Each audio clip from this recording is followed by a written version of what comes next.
there are people using smartphones more and more and more than they ever did. This is way different than it was with flip phones. Smartphone addiction is becoming a thing. And there's no way to know what effect this is going to have on the long term on our society, right? Our society took a massive technological leap with smartphones, with the internet in general, but especially putting it in your pocket. And we don't know what that's going to do. It's going to have some growing pains. So yes, that feels scary. But again, let's take some charge into that too.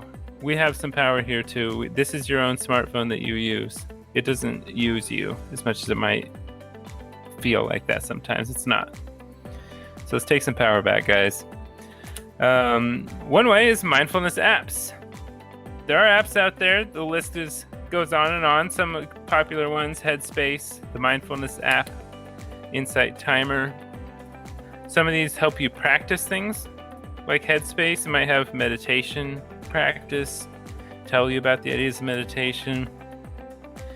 The mindfulness app also has some guided practice.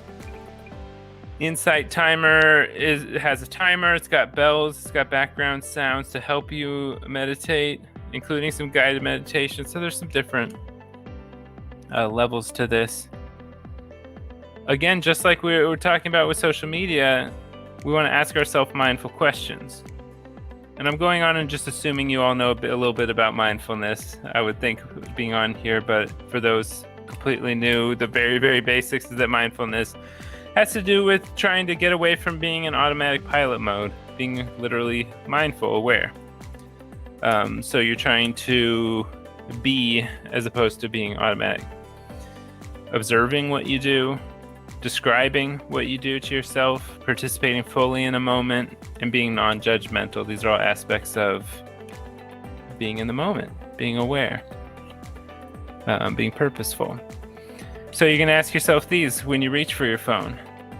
None of us do this, first of all. Don't feel bad or guilty because you just grab your phone without even thinking, and before you know it, your thumb started scrolling Facebook. Yes, that happens. But again, the ultimate goal would be to get to where I don't grab my phone unless I'm thinking about it. Maybe that means putting it in a different pocket, putting it down at the bottom of your purse, or when you're going to try to do a task where you don't want to just mindlessly get on your phone, you set the phone somewhere else. You don't want to lose it, but if you have a place that you set your phone a little too far away to reach it, then you won't mindlessly just grab it. Things like that. And monitor your phone use. Again, non-judgmentally. Don't beat yourself up. There are apps for that. Break Free, Checky. These are different apps that will help you monitor your own phone use.